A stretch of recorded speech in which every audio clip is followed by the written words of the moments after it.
लोकसभा चुनाव 2024 के आखिरी चरण के लिए आज यानी 30 मई को चुनाव प्रचार खत्म हो जाएगा। इस बीच प्रधानमंत्री नरेंद्र मोदी प्रचार अभियान खत्म होने के ठीक बाद विवेकानंद रॉक मेमोरियल पर जाकर अपना ध्यान शुरू कर देंगे।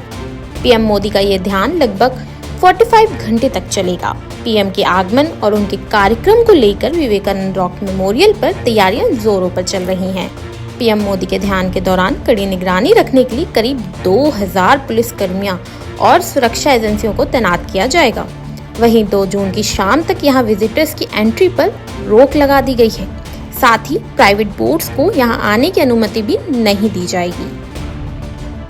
विवेकानंद रॉक मेमोरियल पर पीएम मोदी हेलीकॉप्टर से पहुंचेंगे। हेलीपैड पर हेलीकॉप्टर की लैंडिंग का ट्रायल किया जा चुका है। रिपोर्ट्स के अनुसार पीएम मोदी सबसे पहले तिरुवनंतपुरम पहुंचेंगे और वहां से MI-17 हेलीकॉप्टर से कन्याकुमारी जाएंगे। पीएम के वहां पहुंचने का समय शाम करीब 4:35 का है। वहां वे सूर्यास्त देखेंगे और फिर ध्यान में बैठेंगे। वे 1 जून को दोपहर 3:30 बजे कन्याकुमारी से लौटेंगे। वहीं पीएम मोदी के विवेकानंद स्मारक शिला पर ध्यान लगाने की योजना से कई विपक्ष दल नाखुश है। कांग्रेस ने चुनाव आयोग में शिकायत दर्ज कराई है। पार्टी के अनुसार मोदी का ये ध्यान पब्लिसिटी के लिहाज से किया जा रहा है, इसलिए आदर्श आचार संहिता का उल्लंघन करता है। उधर तृणमूल कांग्रेस की मुखिया ममता बनर्जी ने भी कहा है कि यदि मोदी का ध्यान कार्यक्रम प्रसारित हुआ तो पार्टी चुनाव आयोग से शिकायत करेगी। जो हमने कहा चुनाव आयोग को कि किसी परोक्ष रूप से साइलेंस पीरियड में जो चुप्पी रहने का समय होता है 48 घंटे चुनाव के पहले, उसमें कोई भी नहीं, चाहे कितना बड़ा लीडर हो, वो किसी रूप से सीधे रूप से या परोक्ष रूप से कैंपेनिंग नहीं कर सकता। हमें कोई आपत्ति नहीं है, कोई व्यक्ति कोई लीडर कुछ भी करे, मौन व्रत रखे या कैंपेन करे, लेकिन वो साइलेंस पीरियड में इनडायरेक्ट कैंपेनिंग नहीं होनी चाहिए। हमने ये कंप्लेंट रखी है कि माननीय प्रधानमंत्री ने जो घोषणा की है कि वो एक मौन व्रत में बैठेंगे 30 तारीख की शाम से।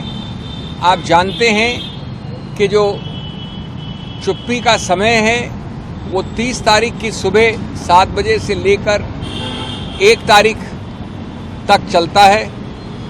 ठीक उसके बीच में माननीय प्रधानमंत्री ने घोषणा की है, ये सीधा आदर्श संहिता का उल्लंघन है। ये वो तौर तरीके हैं जिनसे आप या तो कैंपेनिंग कर रहे हैं या अपने आप को प्रसारित कर रहे हैं सभी चैनल्स द्वारा, प्रिंट मीडिया द्वारा। इस पूरे मामले पर बीजेपी प्रवक्ता शहजाद पूनावाला ने भी पलटवार किया है। सुनिए। कांग्रेस पार्टी इंडी अलायंस की मानसिक दिवालियापन और विवशता की कोई सीमा नहीं है। अब बताइए कि 30 तारीख के बाद जब कैंपेन समाप्त हो जाता है, कोई व्यक्ति तपस्या करना चाहता है, कोई व्यक्ति कहता है कि उन्हें स्वामी विवेकानंद से प्रेरणा मिलती है, तो वो वहां पर जाकर अपनी आस्था के अनुसार तपस्या करना चाहता है और मौन रख रहे हैं, प्रचार प्रसार नहीं कर रहे हैं, तो वो मॉडल कोड ऑफ कॉन्डक्ट का वायलेशन कांग्रेस पार्टी बुला रही है।